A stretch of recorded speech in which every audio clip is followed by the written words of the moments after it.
우리 같이 이 시간에는 온라인이나 현장이나 한마음이 돼서 이렇게 예배를 드렸으면 좋겠어요.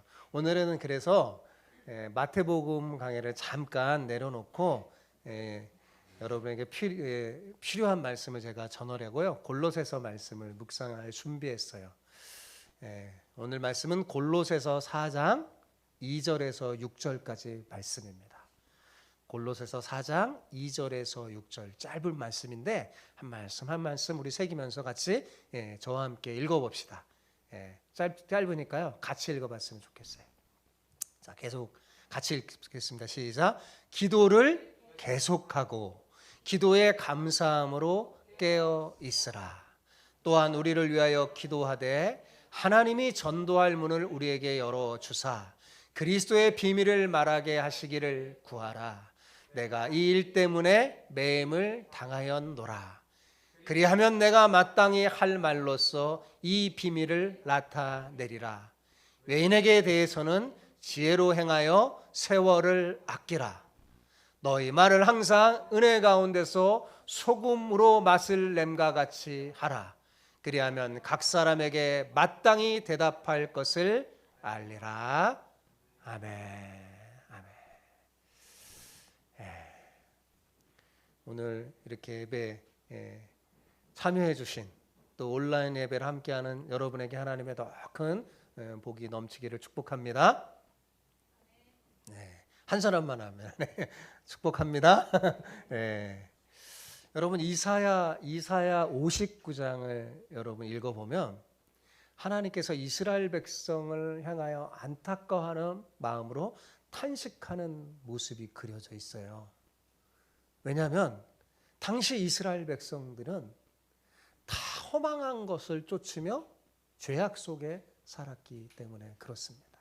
하나님의 백성이 하나님의 나라의 가치관을 품고 하늘의 꿈을 꾸며 살아야 하는데 가나안의 허망한 꿈을 쫓아 살면서 그들과 함께 죄악 속에서 뒹굴며 살았습니다.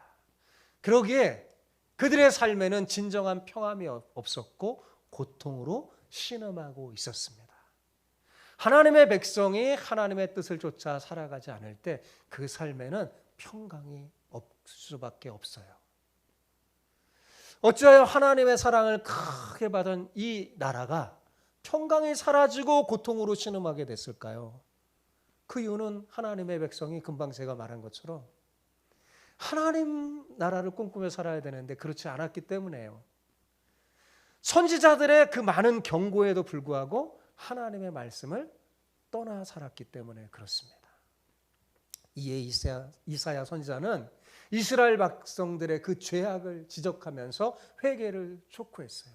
너희가 지금 이렇게 고통당하고 신음하는 것은 너희가 하나님의 말씀을 떠났기 때문이다. 지금이라도 늦지 않았다. 회개해야 한다. 그래서 이사야서 여러분 처음에 보면 뭐가 나와요? 회개에 대한 얘기가 나와요. 너희 죄가 주홍같이 붉을지라도 내게로 오라.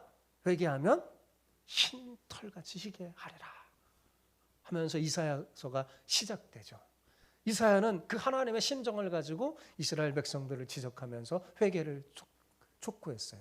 그런데 계속 이사야서를 읽다 보면 이사야 29장을 계속 읽다 보면 하나님께서 이스라엘 백성들을 살피시며 사람이 없음을 보시고 중재자가 없음을 이상히 여겼다는 말씀이 나와요. 자, 한번 찾아봅시다. 이사야 59장 16절 같이 읽어볼까요? 시작. 사람이 없음을 보시며 중재자가 없음을 이상히 여겼으므로 자기 팔로 스스로 구원을 베풀며 자기 공의를 스스로 의지하사. 자, 이 말이 뭐냐면 좀 이해하기 쉽게 제가 설명드리면 이런 거예요. 하나님께서 상황이 이 지경까지 이르렀는데 왜 저들 중에 사람이 없지? 왜 저들 중에 중재자가 없는 거야? 그게 참 이상하구나 라고 하나님이 생각하셨다는 거예요. 상황이 정말 이렇게 고통 속에 신음하고 평강이 사라지고 고통이 없는 상황까지 이르렀는데 왜 저 이스라엘 백성 중에는 사람이 없을까? 중재자가 없을까? 이상히 여겼다는 거예요. 자, 그러면 여기서 하나님이 찾으시는 사람, 중재자라는 어떤 사람을 말하는 걸까요? 여러분, 그건 바로 이스라엘 백성들의 죄악된 삶을 안타까워하면서 그들을 위해 가슴으로 조국을 품고 나라를 품고 주변 사람을 품고 기도하는 사람을 말하는 거예요. 하나님은 이런 상황 속에 기도하는 사람이 없음을 보고 이상히 여긴 거예요. 당시 이스라엘에는 나라의 실상을 마음 아파하며 기도하는 사람이 없었던 것이었습니다. 백성들이 평강이 없는 삶을 살며 고통 속에 신음하여도 이를 위해 간절히 기도하는 사람이 없었어요.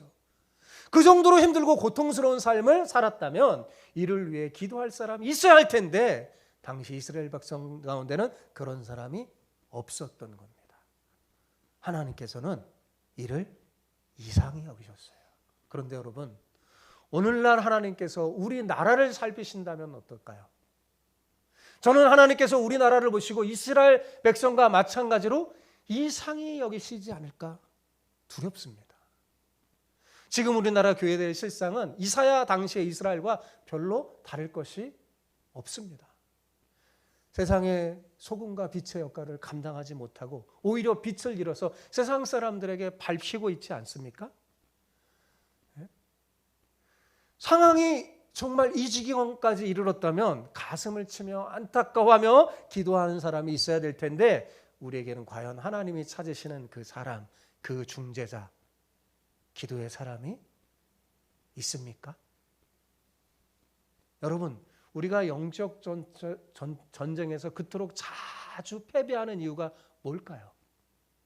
가만히 생각해 보세요. 그것은 우리가 기도에 실패했기 때문입니다. 진리의 말씀을 듣고도 그 말씀대로 살지 못해 낙심하는 이유가 뭘까요? 기도를 계속하지 못했기 때문이에요. 말씀의 능력이 없어서가 아니라 우리가 기도하지 않기 때문에 말씀의 능력을 경험하지 못하는 겁니다. 하나님의 말씀은 능력이 있죠. 그 말씀을 우리 삶 속에 경험할 수 있는 가장 중요한 게 뭐냐면 기도를 할 때 그 힘이 생기는 거예요. 우리의 모든 실패의 원인 중 하나는 기도의 결핍이라고 성경은 가르쳐주고 있습니다. 오늘 제 설교의 목표는 뭐냐면 여러분이 기도를 회복해서 하나님이 찾으시는 기도의 사람이 되게 하는 데 있습니다. 저를 포함해서 말입니다. 기도하는 사람, 하나님이 찾는 그 사람, 그 중재자가 있는 공동체에는 희망이 있습니다. 절대로 망하지 않습니다. 우리 모두 이 시대에 하나님이 찾으시는 사람, 그 중재자가 되기를 소망합니다. 지금도 하나님은 세상을 두루 살피면서 바로 이런 사람을 찾는 거예요. 이 세계를, 이 나라를 아파하면서 눈물로 기도하는 그 사람, 그 중재자를 찾으시는 거예요. 여러분이 그 사람이 되기를 소망합니다. 여러분이 그 중재자가 되기를 소망합니다. 옆 사람에게 오늘 축복하며 이렇게 인사합시다. 하나님이 찾으시는 사람,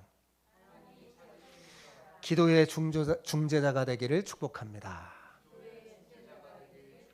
그렇게 하는 거 시작. 하나님이 찾으시는 사람, 기도의 중재자가 되길 축복합니다. 아멘. 아멘. 골로새서 전체를 묵상하면 하나님이 우리에게 대한 하나님의 소망을 발견하게 되는데 그게 뭐냐면 우리가 예수님을 닮아 그리스도 안에서 완전한 자로 세워지기를 원하신다는 겁니다. 누가요? 하늘 아버지가.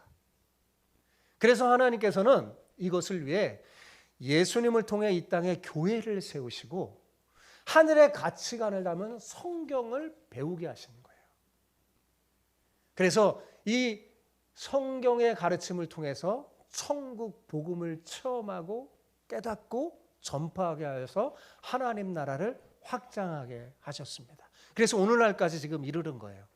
그래서 예수님 믿는 모든 사람이 그리스도 안에서 완전한 자로 세움을 받아 천국을 누리며 행복하게 사는 것이 우리를 향한 하나님의 뜻입니다. 그런데 문제는 우리가 이렇게 그리스도 안에서 완전한 자로 세움을 받아서 행복을 누리며 사는 것을 너무나 싫어하는 악한 세력이 있다는 사실입니다. 그가 누굴까요? 사탄과 그를 따르는 졸개들의 세력이에요. 그런데 안타깝게도 우리의 실제 현실은요, 우리는 너무나 연약하고 우리를 방해하는 사탄은 너무나 강력하다는 사실입니다. 우리의 생각보다 훨씬 더 강력해요. 이것을 하나님이 모르실까요? 하나님도 아세요. 그래서 이를 잘하신 하나님께서 우리에게 이 사탄의 방해에도 승리할 수 있는 길을 열어주셨어요. 선물을 주셨어요. 그게 뭘까요? 그게 바로 기도예요. 기도예요. 기도를 통해서 우리는 사탄의 방해를 이기고 진정한 복을 누릴 수 있습니다.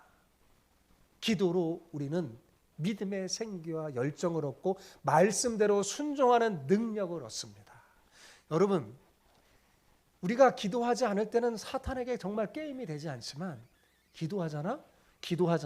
그러면요, 우리는 사탄의 세력을 능히 이길 수 있습니다. 왜 그런 줄 아세요? 주님이 우리와 함께 하시기 때문에 그렇습니다. 주님이 일하시기 때문에 그래요. 한마디로 기도는 우리를 그리스도 안에서 완전한 자로 세우는 영적 통로라고 할 수 있습니다. 너무나 중요한 거예요. 이것을 누구보다도 잘 알고 있었던 바울, 자기의 삶 속에서 체험했던 바울은 이 성경의 진리를 가정과 사회에 적응한 후에 무엇보다도 먼저 기도를 언급한 거예요. 그래서 여러분 바울 사도의 서신들을 보잖아요. 항상 빠지지 않고 강력하게 강조하는 게 뭐냐면 기도였어요. 기도해야 된다. 무시로 기도해야 한다. 자, 2절을 보십시오. 그가 이렇게 우리에게 권면해 줍니다. 시작. 기도를 계속하고 기도에 감사함으로 깨어 있으라. 저는 골로새서 이 말씀을 보면 여기에 굉장한 영적 원리, 기도의 원리를 닮은 엑기스가 담겨 있다는 생각을 하게 됩니다. 바울은 우리가 어떻게 기도해야 될지 이 한 문장에 기도의 엑기스를 다 담아 놓았어요. 자, 여러분 성경에 기도를 계속하고 있죠. 계속하기에 밑줄을 그어보세요. 그리고 거기에 항상 힘쓰고라고 쓰십시오. 제가 왜 이렇게 쓰라고 했냐면 예전 성경에는 그렇게 돼 있어요.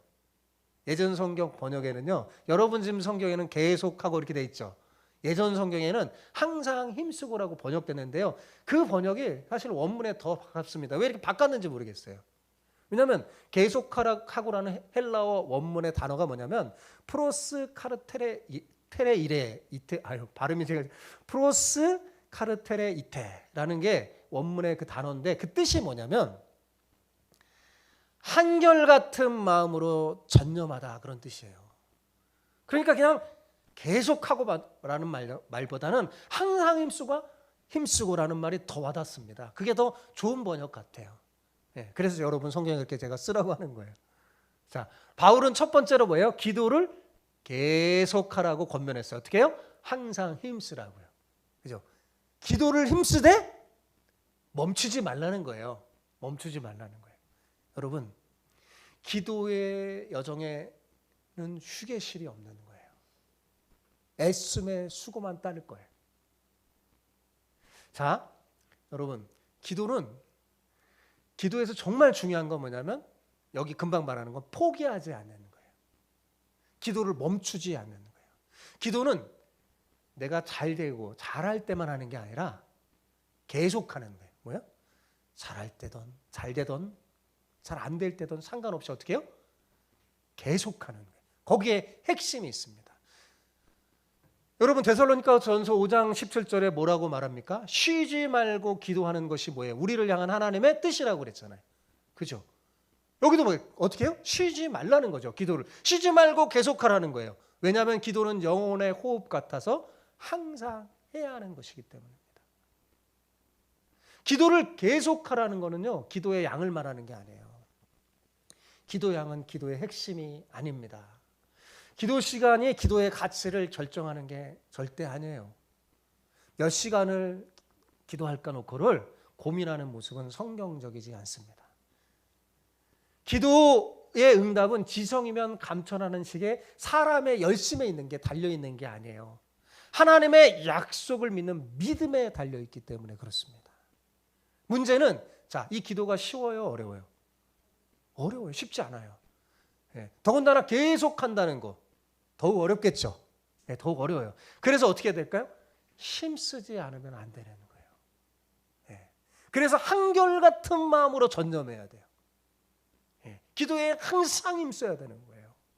의지적으로 기도의 줄을 붙잡으면서 몸부림치며 애써서 기도해야 됩니다. 여러분 그렇지 않으면 우리는 어떠냐면 기도하지 않게 돼요. 주저앉게 돼요. 사랑하는 성도 여러분, 의지적으로 기도에 항상 힘쓰는 여러분 되시기 바랍니다. 자, 이게 먼저 영적 전쟁인 거예요. 여기에 실패하면 누가 이길까요? 사탄이 이기는 거예요. 사탄이 이기는 거예요. 계속 넘어지고 계속 뭔가 안 되고 보이지 않아도 어떻게 해요? 기도를 쉬지 않고 계속하는 거예요. 그러면 이깁니다. 바울이 그걸 알려주는 거예요.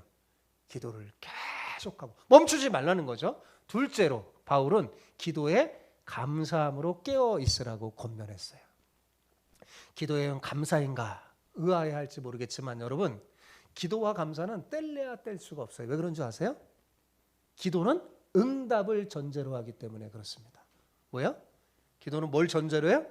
응답을 전제로 하기 때문에, 자, 우리의 기도는 응답하신다는 하나님의 약속에 대한 믿음이에요. 이게 핵심이에요.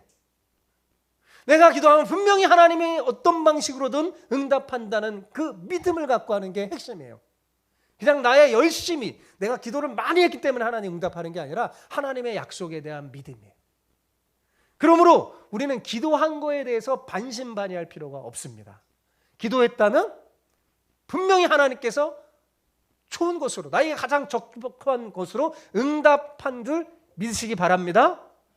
자, 이렇게 믿음으로 구한 것을 받게 되니 어찌 감사하지 않을 수 있겠어요. 그죠? 그래서 감사함으로 깨어 있으라 그런 거예요. 감사가 빠진 기도는 그러니까 믿음으로 하지 않는 거죠. 기도하는 사람은 항상 어떻게 될까요? 감사하게 돼요. 어떻게 된다고요? 감사하게 되는 거예요. 우리가 잘 감사하지 못하는 거는요, 기도하지 않아서 그런 거예요. 기도가 빠진 기도는 믿음으로 하지 않는 기도이기 때문에 진정한 기도라고 할 수 없습니다. 야고보 기자는 믿음으로 구하지 않고 의심하는 자는 무엇이든지 주께 얻기를 생각조차 하지 말라고 했어요. 나의 희망사항을 놓고 저울질하는 기도는요, 하나님을 모독하는 것입니다. 반드시 이루어질 주님의 역사를 기다리면서 감사함으로 기다리며 기도를 계속하는 것. 그게 성경적인 기도예요. 물론 우리는 언제 응답받게 될지는 모릅니다. 목사라고 해서 잘하는 것도 아니에요. 몰라요. 그건 누구만 알까요? 주님만 아십니다. 그런데 분명한 것은요, 기도는 주님의 시간에 주님의 뜻대로 반드시 이루어진다는 사실입니다. 여러분, 하나님의 광대한 창고, 천국의 보물, 그 창고에는 복으로 가득 차 있어요. 그런데 오직 기도만이 그 창고의 문을 열 수 있는 겁니다. 기도는 열쇠고요. 믿음은 그 열쇠를 돌려서 문을 열게 하고, 감사는 그 복을 누리게 하는 것 같아요. 사랑하는 성도 여러분, 여러분 모두 기도의 열쇠를 가지고 믿음으로 하늘 창고의 보물 문을 여시기 바랍니다. 그리고 감사함으로 복을 누리시기 바라요. 기도는 단지 이렇게 몇 마디 하나님 앞에 이렇게 하루를 지냈습니다, 어떻게 했습니다, 그게 기도가 아니에요. 제가 늘 말했잖아요. 기도는 하나님을 만나는 거거든요. 문을 열고 하나님을 만나는 거예요. 그분과 깊은 교제를 나누는 거예요. 그래야지 우리가 진짜 믿음의 힘을 얻고 신앙생활에 승리할 수 있습니다. 셋째로 바울은 기도에 깨어 있으라고 그랬어요. 왜 그러냐면 기도는 영적인 전쟁이기 때문에 그래요. 전쟁이기 때문에. 그래서 바울은 깨어 있으라는 이 표현을 왜 했냐면, 이것은 성을 지키는 파수꾼이 적의 공습을 대비해서 지키는 모습을 적용한 거예요. 자, 성을 지키는 파수꾼이 제일 중요한 게 뭐예요? 졸면 안 되는 거잖아요. 그죠? 깨어 있어야 돼요. 적이 어디서 공격하는지 딱 깨워서 딱 지키는 거. 기도는 마치 그런 거라는 거예요. 그러니까 기도는요, 사탄의 그 공격에 내 가정을 지키는 거고, 내 자녀를 지키는 거고, 교회를 지키는 거고, 나라를 지키는 거예요. 깨어 있으라는 거죠. 파수꾼이 깨어 있지 못하면 그 파수꾼이 지키는 성이 어떻게 돼요? 공격당하고 함락되기가 쉬운 거죠. 마찬가지로 우리가 영적으로 깨어서 기도하지 못하면 사탄에 의해 넘어질 수 있다는 사실을 여러분 알아야 합니다. 깨어서 기도하지 못하면 어떤 문제가 생기냐면 결정적인 순간에 믿음을 발휘하지 못해요. 결정적인 순간에 믿음을 잃어버려요. 여러분, 복음서에서 제자들이 실패한 원인이 바로 여기에 있습니다. 여러분, 복음서에 보면 제자들이 참 믿음의 행동을 못해요. 믿음을 자주 실패하고 우리를 실망하게 합니다. 왜 그런가? 가만히 보세요. 그들은 깨어있지 못해요. 기도하지 않습니다. 네. 심지어 주님이 데리고 가갖고 나를 위해 기도하자 그래도 자버려요. 네. 기도에 깨어있지 못해요. 기도로 깨어있지 못하니까 주님의 명령에 순종하지 못하게 되고 결국 가장 중요한 순간에 어떻게 했어요? 비겁하게 다 주님을 버리고 도망갔잖아요. 그죠? 그런데 여러분, 후에 복음서를 지나서 사도행전을 보면 굉장히 다른 모습을 발견합니다. 제자들이 크게 깨달았어요. 자기들이 왜 실패했는지 알았어요. 자기들이 왜, 진짜 마음은 그렇지 않거든요. 마음을 주님을 향한 그런 열정도 있었고 정말 주님을 향한 사랑도 있었는데 잘 안 되는 거예요. 근데 왜 그랬는지 그들은 알았어요. 깨닫게 됐어요. 그런 다음에 그들이 가장 먼저 사도행전에 나오는 교회의 모습이 뭔지 아세요? 기도에 힘쓰는 거였어요. 제자들은 기도하기를 매우 힘썼어요. 자, 그때 어땠나요? 사도행전의 제자들의 모습 보세요. 극심한 환난에도 불구하고 담대하게 복음을 전할 뿐만 아니라 감옥에 갇히는 것도 뭐예요? 두려워하지 않았어요. 예전 같았으면 다 실패했을 거예요. 근데 그러지 않았어요. 자, 깨어서 기도하지 못해서 베드로는 어땠어요? 주님을 3번이나 부인했어요. 그죠? 믿음의 행동에 실패했잖아요. 그 베드로가 후에 정신 차리고 뭐야? 깨어 기도하는 사람이 됐습니다. 그래서 베드로전서에서도 베드로가 권면하는 게 뭐냐면 마지막 때는 정신을 차리고 깨어서 기도하라고 그렇게 권면했어요. 베드로전서를 보세요. 예, 마지막 때. 예. 너희들이 정말 해야 될 게 뭐냐면 근실하여 정신을 차리고 깨어 기도해라. 그렇게 했어요. 그리고 정말 그렇게 했어요. 기도하는 사람이 됐어요. 그래서 사도행전의 베드로의 모습을 보면 정해진 시간에 규칙적으로 기도에 힘쓰는 사람임을 알 수 있습니다. 예수님을 닮았어요. 늘 시간이 나면 한적한 곳, 자기만의 신간. 이 베드로는요, 이 지붕 꼭대기, 건물에 보면 꼭대기에 올라가서 사람 없는 그곳에 가서 정해진 시간에 자꾸 기도하는 사람이었어요. 그 결과 그는 어땠습니까? 굉장히 달라졌어요. 믿음의 사람이 됐습니다. 담대히 복음을 전해서 어떤 위협에도 굴하지 않는 믿음을 가지게 됐습니다. 그래서 그가 설교하면 한 번에 3,000명, 5,000명씩 회개하는 성령의 역사도 체험하게 됐어요. 깨어 기도하는 꾸준한 기도 생활이 비겁한 베드로를 변화시킨 거죠. 담대하게요. 여기에 중요한 영적인 원리가 있는 겁니다. 우리도 마찬가지예요. 사랑하는 성도 여러분, 여기서 우리는 뭘 깨닫습니까? 기도는 내 믿음의 최상의 실천이에요. 기도해야지 내가 믿음의 사람이 됐어요. 말씀대로 살 수 있는 힘이 생기는 거예요. 그리고 말세의 고난을 이기는 최고의 비결이라는 사실을 알 수 있습니다. 여러분 정말 힘들고 어렵습니까? 그 어려움을 이길 수 있는 최고의 비결이 뭐냐? 기도에 있는 거예요. 기도에. 장소와 시간을 정해놓고 의지적으로 기도를 항상 하기를 힘쓰기 바랍니다. 포기하지 않는 게 중요한 거예요. 핵심이. 왜냐하면 힘들고 어려운 상황일수록 제일 먼저 포기하게 돼요. 기도를 안 하게 돼요. 그 연쇄적인 방향으로 안 하니까 어떻게 되냐면 내 믿음의 행동이 잘 안 나타나요. 삶 속에서 말씀대로 순종하지 못하게 돼요. 그래서 사탄에게 패배하는 겁니다.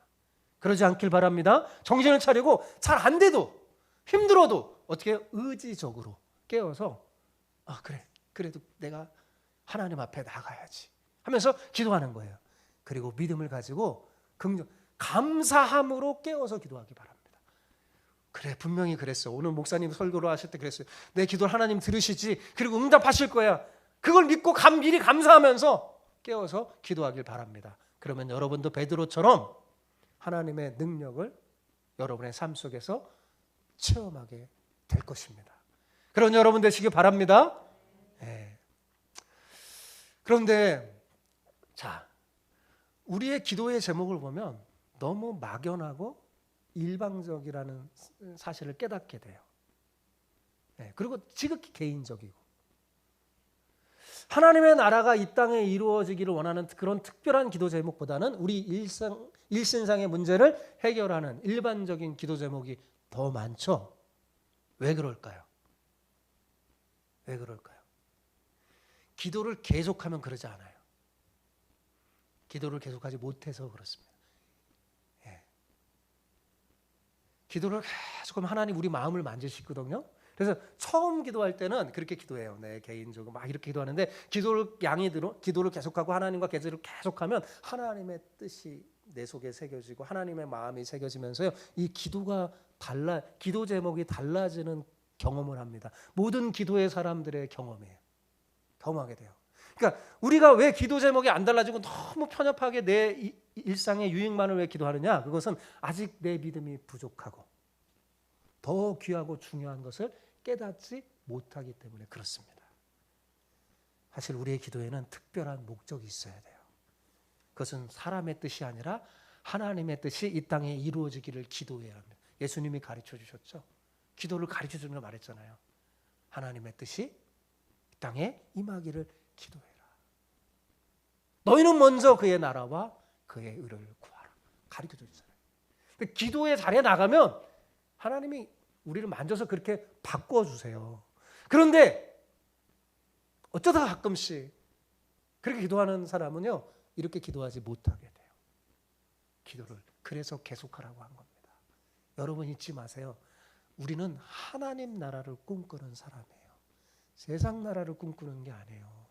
세상 나라를 꿈꾸면 세상의 환경과 상황에 따라 이랬다 저랬다, 예, 좋았다 나빴다 막 이렇게 되죠. 예. 우리는 뭐를 꿈꾸는 사람이라고요? 하나님의 나라를 꿈꾸는 사람이에요. 그렇다면 우리가 오늘날 가장 역점을 두고 기도할 제목이 뭘까요? 하나님의 나라. 하나님의 나라예요. 그 하나님의 나라가 내 심령에도 이루어지고 내 가정에도 우리 교회에도 내 주변에도 나를 통해서 확장되기를 원하기를, 나를 통해 하나님의 뜻이 이루어지기를 기도해야 합니다. 그게 하나님이 찾으시는 사람이에요. 예. 하나님이 지금 이스라엘이 망해져가고 저렇게 고통 속에 있는데 그 하나님의 마음을 품고 막 안타까워하면서 기도하는 사람이 없다는 게 너무 이상한 거였어요. 그래서 그걸 찾는 거였어요. 자, 근데 바울은 바로 하나님이 찾는 그 기도의 사람이었습니다. 바울이. 그래서 바울의 기도 제목 봐보세요. 예, 그럼 굉장히 다릅니다. 그죠? 하나님, 한마디로 하나님 나라였어요. 자, 3절 4절 볼까요?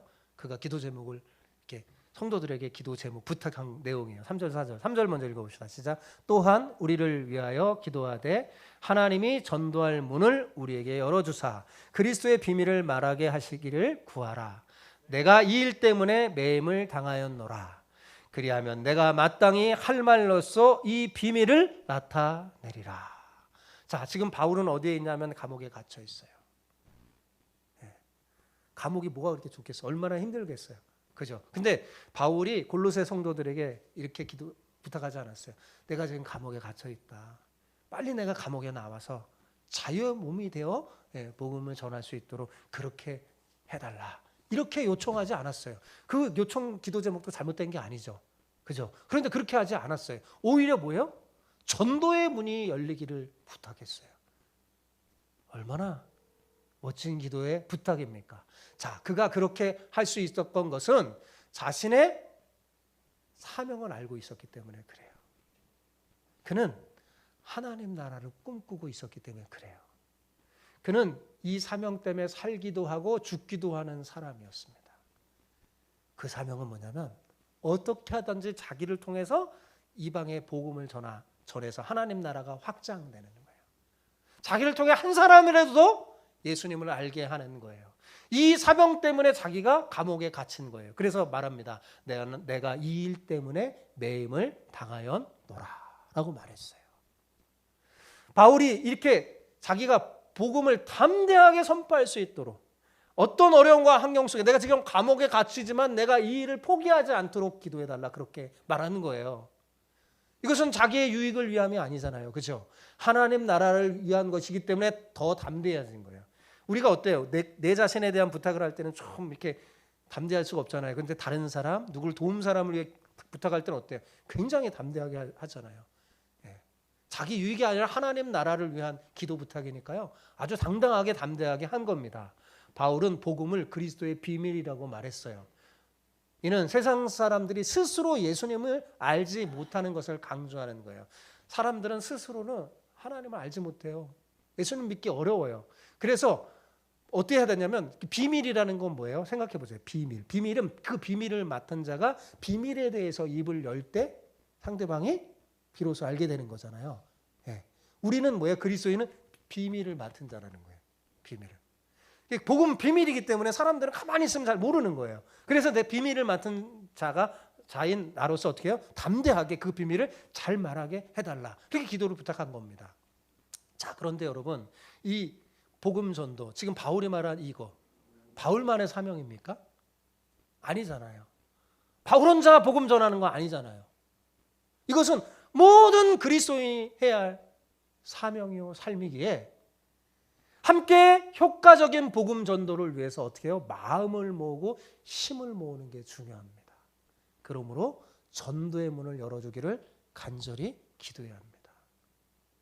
기도 없이는 효과적으로 복음을 전할 수 없어요. 전도의 문 우리 스스로 열지 못해요. 사람의 의지와 힘으로 되지 않습니다. 그렇게 하면 어떻게 해야 됩니까? 성령의 능력으로 해야 되죠. 어떻게 성령의 능력을 얻을 수 있어요? 기도밖에 없습니다. 기도해야 돼요. 5절을 보십시오. 5절 같이 읽어봅시다. 시작. 외인에 대해서는 지혜로 행하여 세월을 아끼라. 자, 여기 외인이란 뭘까요? 여기 외인이란 다른 게 아니에요. 그리스도의 비밀을 알지 못하는 사람, 믿지 않는 사람을 말하는 거예요. 불신자를 말하는 거예요. 그런데 우리가 이들을 대할 때 어떻게 대하라고요? 지혜롭게 처신해야 한다는 겁니다. 지혜롭게. 주님을 알지 못하는 사람을 대할 때는 제일 중요한 게 뭐야? 지혜롭게 해야 한다는 거예요. 하나님의 지혜로 행해야 돼요. 그럼 어떻게 처신하는 게 정말 지혜로운 처신일까요? 여기 보면 바울이 답을 이렇게 말했어요. 세월을 아끼려는 거래요. 이게 무슨 말일까요? 이것은 시간이 흐르고 있음에 대한 안타까움을 가지라는 그런 의미가 아닙니다. 물론 뭐 그런 의미도 어느 정도 포함되어 있지만 핵심이 뭐냐면 세월을 아끼라는 핵심이 뭐냐면 기회를 잡으라는 거예요. 기회를 놓치지 말라는 거예요. 그럼 어떤 기회를 말하는 걸까요? 어떤 기회? 네, 어떤 기회요? 복음을 전할 기회. 불신자에게 가장 필요한 것은 뭘까요? 예수 믿지 않는 사람이 진짜로 솔직히 가장 중요한 필요한 게 뭘까요? 복음 아니에요? 그가 믿고 구원받아야 되는 게 가장 시급하고 중요한 일이잖아요. 그잖아요. 복음입니다. 그래서 바울은 전도할 문이 열릴 수 있도록 기도 부탁하는 거예요. 네. 자신들이 복음을 전할 때 저 불신자들이 그 문이 열려질 수 있도록 자기 힘으로 되는 게 아니니까 기도 부탁하는 거예요. 문이 열려야 들어갈 수 있잖아요. 전도의 문이 열리면 기회를 놓치지 않고 최대로 기회를 살리는 게 중요합니다. 그래서 지혜로 행하며 세월을 아끼라는 말이 그 말이에요. 시간은 멈추지 않고 지나가죠.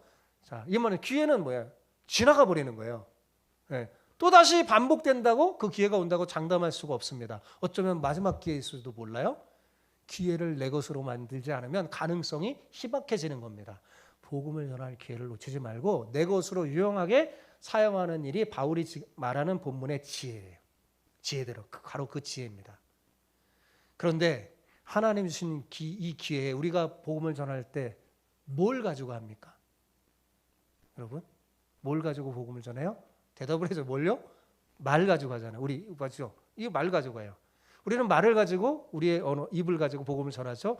그러므로 그리스도인의 말은 얼마나 중요한지 몰라요. 우리는 기본적으로 복음 전도자이기 때문에 우리의 말은 되게 중요해요. 그래서 바울은 우리가 어떻게 말해야 되는지 6절에서 이렇게 말합니다. 6절 같이 읽어볼까요? 너희 말을 항상 은혜 가운데서 소금으로 맛을 냄과 같이 하라. 네, 하라. 그렇게 권면했어요. 우리가 입을 열어 복음을 전할 때 항상 은혜가 넘쳐야 돼요. 여기 은혜가 넘친다는 것은 다른 게 아니에요. 우리 말에 은혜가 넘쳐야 된다는 말이에요. 우리 말에. 은혜로 시작해서 은혜로 끝나야 돼요. 복음 전도자의 그 말을 듣는 사람이 은혜를 느껴야 돼요. 그래서 부정적인 언어는 복음 전도자의 자세가 아니에요. 소금으로 맛을 내야 합니다. 여기 다 어머니들이 많아서 엄마들이 다 음식하시는 분들이 많으니까 여러분 음식할 때 뭐예요? 소금이 너무 중요한 거잖아요. 소금을 어떻게 쳤느냐에 따라 음식 맛이 다르잖아요. 그죠? 너무 싱거워도 맛없고 짜도 맛없고 그죠? 소금의 특징은 그 음식의 맛을 살리는 거예요.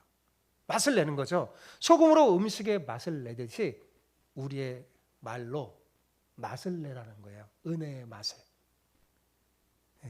은혜 가운데 하는 언어, 그거는 맛을 냅니다. 이게 되게 중요한 거예요. 소금이 맛으로 영향력을 행사하듯이 은혜로운 언어는 듣는 자로 선한 영향력을 끼치게 합니다. 어떻게 해요? 다친 마음을 열게 해요. 지금 요즘 시대는요, 엄청나게 초롱성처럼 다쳤어요. 사람들의 마음. 마음이 다쳐. 왜냐하면 빛과 소금의 역할을 그리스도인들이 잘 감당하지 못하여 많이 실망하고 너무 부정적인 걸 많이 듣고 그래갖고 너무너무 다쳤어요. 그래서 이 문 열기 좀처럼 쉽지가 않아요. 그래서 더 기도로 애쓰면 안타까워하면서 기도하면서 우리가 정말 그들의 마음을 문 열도록 한마디 말을 해도 정말 지혜롭게 해야 한다는 거죠. 소금이 맛으로 변화를 주듯이 내면에 영적인 변화를 주는 거예요. 우리의 말이. 평상시에 우리의 말이 그 사람에게 은혜가 되고 맛있는 언어가 되면 주님이 우리의 입술을 사용하십니다. 그때 그 순간에 성령이 역사하여서 어떻게 말할 것인지 생각나게 하십니다. 그래서 대답할 말을 나타내리라 그런 거예요. 그러니까. 사랑하는 성도 여러분, 우리는 모두 다 그리스도의 비밀을 맡은 사람이에요. 목사나 선교사 어떤 특별한 사람이 아니에요. 우리 한 사람 한 사람 마지막 때 우리는 왕 같은 제사장이요. 그리스도의 복음의 비밀을 맡은 사람입니다. 복음 전도자예요. 그러므로 주변에 믿지 않는 사람을 대할 때는요, 진짜 지혜로 행해야 돼요. 그리고 하나님께서 기회를 주면, 기회가 생겨요. 누군가 막 만날 때 어떤 기회가 딱 하면 그걸 포착해야 돼요. 그거 놓치지 말아요. 그때 빨리 뭐예요? 복음을 전할 수 있도록 내 입술을 주님 사용해 주십시오 하면서 복음을 말을 하는 거예요. 근데 어떻게 해요? 지혜롭게. 안 그러면 문을 닫아버려요. 복음을 전할 때 어떻게 말할까 염려할 필요가 없습니다. 은혜롭고 맛있는 말로 상대방의 많은 문을 열도록 여러분이 정말 하나님의 말씀대로 그렇게 하면 하나님이 여러분에게 할 말을 주실 거예요. 근데 이게 연결이 돼 있어요. 지금 제가 설교한 거에. 그 전에 뭐가 돼 있냐면 기도의 사람이 돼야지 이게 되는 거예요. 뭐 해야 되는 거예요? 기도의 사람. 우리가 이렇게 은혜로운 말도 그냥 되는 게 아니에요. 우리가 하나님 앞에 나와서 기도하면서 그 하나님과의 깊은 교제 속에서 내 입술이 부드러워지고 내가 지혜가 생기는 거예요. 그래서 지혜롭게 막 이렇게 말을 하게 되면 하나님이 그 마음의 문을 탁 여는 거예요. 그리고 할 말도 주세요. 그러면 여러분이 한 생명을 살리는 놀라운 하나님의 도구에 참여하는 일이 됩니다. 이 얼마나 기쁘고 즐거운 일입니까? 여러분 모두 이렇게 쓰임받기 바랍니다. 마지막 때에 우리 교회처럼 규모가 작은 교회는 더 힘들어요. 전도하기가요. 왜냐하면 사람들은 화려한 포장지에 현혹되고 겉모습을 바라보니까요. 그리고 사탄도 그것을 사용해요. 그리고 깊이 있는 그리스도인이 되지 못하게 합니다. 대중 속에 숨어져 있어서 그냥 썬데이 크리스찬 대충 믿는 사람을 많이 양성하는 거예요. 많이 양성. 그러면 결정적인 순간에 사탄들이 자기네 세력이 이길 거라고 생각하니까요. 그러니까 정신을 차리고 여러분 우리가 비록 작은 교회지만 그러니까 우리가 더 이 세계를 오히려 더 품고 기도할 때 하나님이 우리를 사용해 주실 것이라고 저는 믿습니다. 왜냐하면 성경을 읽잖아요. 하나님이 거대하고 큰 세력, 대단한 것을 사용하시는 게 아니라 어떨 때 보면 참 어린아이 보리떡 하나, 작은 숫자, 연약한 사람, 여인. 여러분 하나님 그렇게 사용하시잖아요. 그러니 하나님이 우리 주마음교회를 충분히 사용하실 거라고 저는 믿습니다. 그래서 여러분 우리가 이렇게 우리의 환경과 상황을 보고 우리 교회가 작다고 그러니까 왜 전도도 잘 못하냐면 교회 규모가 작고 시설이 없으면 괜히 그것에 위축되지 마세요. 그것으로 전도를 못하는 게 아니에요. 예. 생명의 말씀이 그 교회 안에 있고 하나님의 그 사랑과 뜻이 담겨있는 그곳에 힘이 있는 겁니다. 담대하게 여러분 적극적으로 우리 교회에 전도의 문이 열도록 우리 함께 기도하고 그리고 기회를 주실 때 나를 사용해 달라고 여러분 그렇게 기도하는 저와 여러분 되시기 바랍니다. 지금은 정말 위기 속에 영적인 위기 속에 있어요. 여러분 지금은요 큰 교회 작은 교회 할 것 없이 다 위기입니다. 다 위기예요. 이제는 점점 복음을 위해 살려고 하는 사람 없어지고 세상을 향하여 다 떠나가고 이제는 교회 목사가 되겠다고 선교사가 되겠다고 나서는 사람도 다 사라져가고 있습니다. 다 세상을 향하여 가고 있어요. 하나둘씩 신학교의 문들이 닫혀지고 있는 실정이에요. 너무 무서운 위기의 시대에 있어요. 그런 상황이 이렇게 되면 어떤 사람이 되어야 된다고요? 주님이 찾으시는. 이 안타까워하면서 주님, 내가 누구를 이사야서에 그러거든요. 내가 누구를 보낼 사람이 없는 거예요. 그러니까 이사야가 말하잖아요. 주여 나를 보내소서. 없어요. 그런 사람이 기회를 살려서 이렇게 말하고 할 사람이 없어요. 나를 보내소서. 우리 교회가 여러분이 그런 사람이 되기를 주님이 찾는 주님 앞에 쓰임받는 그런 사람이 되기를 축복합니다. 말씀의 결론을 맺읍시다. 여러분 기도만큼 사탄 마귀가 두려워하는 게 없습니다. 마귀의 최대 감신사는 제가 생각하기에 우리를 기도하지 못하게 하는 것 같아요. 왜냐하면 그리스도인이 기도하지 못하면 그 마귀는 해볼 만하다고 생각해요. 왜냐하면 자기가 더 세니까 우리보다. 마귀는 우리의 기도가 결핍되어 있는 한 우리가 아무리 열심히 해도 두려워하지 않습니다. 아무리 열심히 해도 두려워하지 않아요.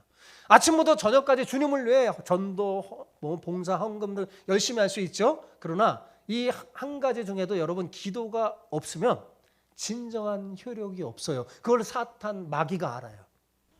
마귀가 알아요. 여러분 아까도 말했지만 예수님의 제자들 따라가서 지금 주님의 일을 하잖아요. 주님을 따라서 전도도 하고 기도 온갖 일을 다 하잖아요. 근데 어때요? 계속 실패하는 보험사에 보면 계속 제자들은 실패해요. 예수님만 성공하고 계속 실패해요. 왜요? 기도하지 않으니까. 마귀가 그걸 알아요. 여러분 기도한 다음에는 기도하는 일보다 더 큰 일을 할 수 있지만 기억하세요. 기도하기까지는 절대로 기도보다 더 큰 일이 없다는 걸 알아야 됩니다. 기도는 우리가 생각하는 것보다 훨씬 더 중요하고 강력한 영적인 도구예요. 기도로 이룰 수 있는 일이 우리의 노력으로 이룰 수 있는 것보다 훨씬 더 많습니다. 어떨 때는 할 게 도대체 내가 뭐 해야 될까요? 이것도 하는데 도대체 안 돼요. 그럴 때 뭐 해야 돼요? 기도하는 거예요. 그게 가장 큰 일입니다. 기도하면 그 다음 일이 생겨나요. 내가 쓰임받고 그 다음 일이 생겨나요. 그때 엎드려 기도하는 거예요. 부르짖는 일이에요. 부르짖는 일이에요. 그러나 참으로 안타까운 것은 오늘날 현실은 많은 그리스도인이 기도에 실패하고 있다는 사실이죠. 우리가 좀처럼 기도하지 않습니다. 다른 거 바라볼 게 아니라 여러분 자신은 예전의 나보다 지금 여러분 어때요? 더 기도하고 있습니까? 덜 하고 있습니까? 어느 순간 기도를 빼앗긴 여러분을 보지 않습니까? 지금 우리에게 가장 필요한 건 뭐냐면 기도하지 않는 내 자신을 깨워서 기도의 자리로 나가게 하는 거예요.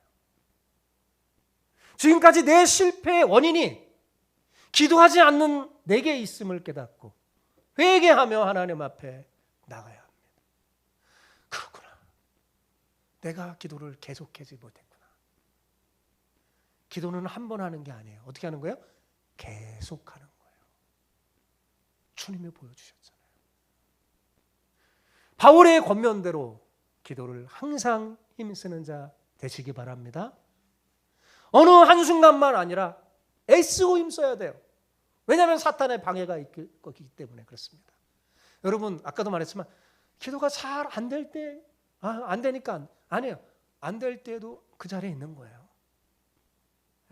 안 되는 상황 속에서 하나님 앞에 꿇어지고 있는 거예요. 안 되면 어떻게 해요? 기도 잘 안 됩니다. 하나님 앞에 말하세요. 기도가 잘 나오지 않습니다. 어렵죠. 저도 잘합니다. 어렵다는 거 잘합니다. 그러나 하나님을 신뢰해서 상한 심령으로 기도의 자리에 나가기를 여러분이 정말 의지적으로 애쓰고 힘쓴다면 저는 확신해요. 하나님의 팔이 여러분을 붙잡아 주실 거예요.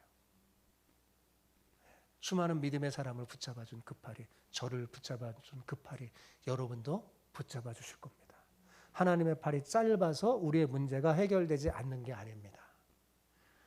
우리가 기도하지 않기에 하나님이 구원의 팔을 내밀 수 없는 거예요.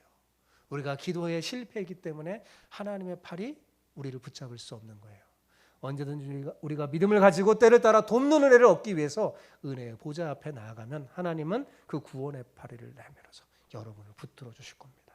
사랑하는 성도 여러분, 지금도 하나님은 기도의 사람을 찾고 있는 거예요.